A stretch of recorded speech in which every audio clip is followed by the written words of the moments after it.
कार्य तुमचे एकतेचे आहे देशाच्या समृद्धीला.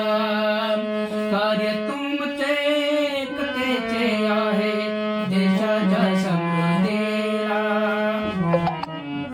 कानूनी कायद्याला, कानूनी कायद्याला सरकार बसले संसदेत आहे तुमच्याच पायदारा. सरकार संसदेत बसले आहे तुमच्याच पायदारा. कार्य तुमचे एकतेचे आहे देशाच्या समृद्धीला. कार्य तुमचे एकतेचे आहे देशाच्या